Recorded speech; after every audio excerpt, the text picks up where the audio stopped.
Anytime Belle in my favorite Disney animated film, Beauty and the Beast, is brought up, I'm going to have something to say. This time it's not about Belle, it's actually about Gaston and Disney trying to put out another live action failure. Mark those words, it will be a failure, but maybe it'll cost a little bit less money this time. What we are talking about today, and by the way, if you guys like anything you see here on this channel, please hit that subscribe button. We greatly appreciate it. Beauty and the Beast live action villain spinoff Gaston in the works at Disney. Now, going straight off of that, does this sound like a good idea? I know they'll try to tout the 1.7 billion, I believe, or 1.2 billion that it made whenever they did this way back in the day, one of the first live action remakes, even though they got Chip on the wrong side. So continuity, I am not looking forward to when it comes to this. What are they going to do with Gaston? Or are they thinking about things like Maleficent, where they took the villain and tried to make it a little bit more sympathetic and tell it from a darker story? No, he's going to be a tortured hero, a tortured anti-hero. That's the way that they're going to frame it. I can call it for right now. Dave Callahan is writing the latest draft for the feature that expands the character who is the primary antagonist because he's just a misogynist little twat. Well,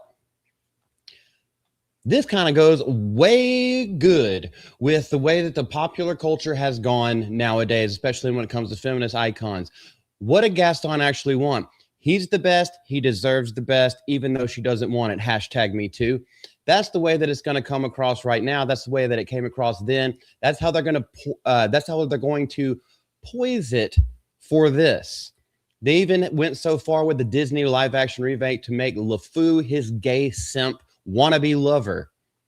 Don't trust this in any way whatsoever. Not with modern day Disney. Not at all. Belle has the right facial expression there. That's the raised eyebrow that I have whenever it comes to this. We don't even want to see it. Luke Evans didn't even play a great Gaston in that live action remake, even though he did good. He did good enough in The Hobbit, and I've seen him in some other things where he actually did pretty well. Disney is hoping that audiences will want to be guests for a live action Beauty and the Beast spinoff because name recognition. The studio is developing Gaston, a feature based on the story's villain character, and it has been confirmed. So it's no longer just rumors. This is actually the first that we've heard about it. I never heard any rumors, but it's actually been confirmed, and plot details not yet been disclosed. We can follow along the path of what these Hollywood shitty writers are doing nowadays. Dave Callahan penned the latest draft for the film after Kate Herron and Bryony Redmond worked on a previous one. Well, having a girl in there writing for Gaston is not a good look, but I guess now that they have a man taking it over, it could be something else. Oh, Michelle Rejwan is set to produce.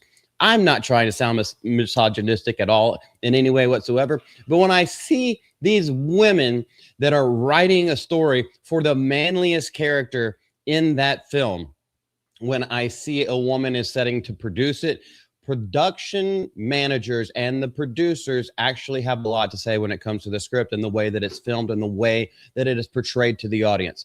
Adapted from the French fairy tale, the original Beauty and the Beast was a sensation when it hit theaters in 1991 because it was absolutely freaking awesome. Be Our Guest, the Bells reprise song. Some of the things that I can quote and sing to you without even looking at the lyrics or hearing the sounds. Everyone knows the bonjour.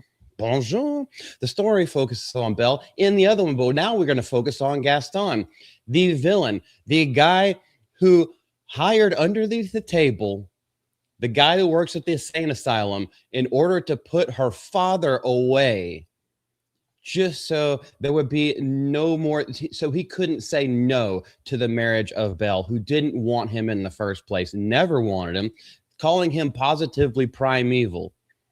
Hashtag me too. How are you going to make this guy into a hero? How are you going to make him anything other than, oh, he's a hunter?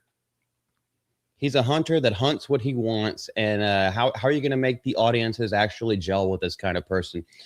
No one really is going to, unless you bring that amazing tenor voice back from the original voice actor of the 1991 movie. Not going to be able to do it.